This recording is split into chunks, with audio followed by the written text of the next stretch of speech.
Right, it's quickfire question time on the Recruiter Ricky podcast. I have the REC's Chief Executive, Neil Carberry, who's assured me he's going to be giving me the best answers, the quickest answers, the most articulate, the most helpful. I'm in the zone. Let's go.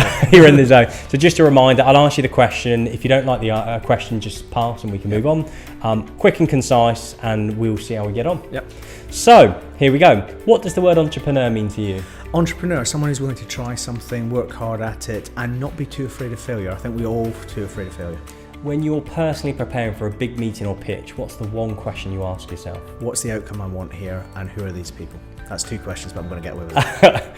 What characteristic in a person do you look for when hiring? Absolutely authenticity. So people who are self-analytical, but also open. What advice would you give to somebody who's seen the perfect CV, but the interview's been underwhelming? Don't hire them. What's your biggest mistake when hiring? Taking a chance on someone because the story was one that was positive, but I ignored a few red flags. What's the first thing you look for when reading a CV? Things which echo what I put in the job description. What will engage you enough to keep you reading the whole CV? It's a story. I can get a feel of the person, the humanity. What's the best way to leave a lasting impression on you thanks to the CV? I think keep it concise and show your personality a little bit. You know, what are you interested in and what have you done? Don't just tell me what jobs where you've been, tell me what you've done. What bit of advice could you give to somebody who's writing a CV tonight to apply to a job tomorrow? Keep it concise and tell me a story. What's the one thing most people leave off a CV? I think too many people forget to tailor the CV to the job they're applying for. What's the worst thing you've ever seen on a CV? I've seen some pretty odd hobbies, but that's personal proclivity. I think the worst thing probably is people slagging off their previous company. It says something about attitude. What's the most annoying thing when you see CVs? When they're 10 pages long. What's the first thing you look for when someone enters an interview room with you? Warmth, personal connection, just an ability to get settled and to engage with the conversation we're having, albeit tempered by if someone's nervous, you've got to be able to make an allowance for that. True. What engages you to continually paying attention during an interview? I think if we're having a conversation, so if they're answering the questions directly and with good answers and almost inviting the follow-up question, I think particularly if they're illustrating what they're saying with some good examples. What's the best way to leave a lasting impression of you at the end of the interview?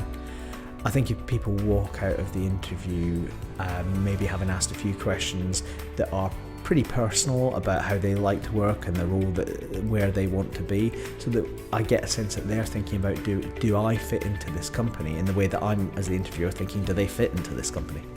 What's the one bit of advice you give to somebody who's preparing for an interview tomorrow when they're preparing tonight?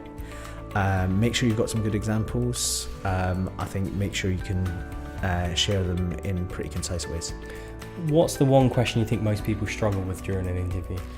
I think big open-ended questions, and I think people ask difficult questions. I mean, the classic "what's your strengths and weaknesses" is rather still too much in use.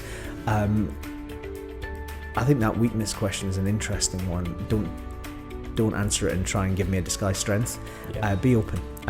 Going back to the entrepreneur question earlier, nobody is 100% successful in their career. A bit of self-knowledge coming across the interview is always a winner. What's the worst thing somebody's done in front of you during an interview? Someone has referred to their sibling as though their sibling was a farm animal. And I feel I'm going to have to tell this story. I interviewed someone who was, I'm a kind of working class boy. I got into quite a posh university and that blew my mind. The Jess Phillips quote, I thought I knew posh people because I knew people who ate olives. But I interviewed someone who was super posh, went to one of the poshest girls' schools in the country, and she came into the interview. She patently didn't know what we did, and she said, "Oh, my sister went to family, but I want a career." Unbelievable. And I thought I didn't use it to decide on who went forward because we went on to the interviews, but I could not understand where that comment came from. Love it. What's the most annoying thing somebody's done in an interview? I think when people don't engage with the interview process when they've come in to tell you something, and they're going to tell you it whatever you ask. It's like building the Berlin Wall between you and the interviewer, and at the end of the day, what's the outcome you want? You want the interviewer to want to hire you. Absolutely. And final question, what's your killer interview question?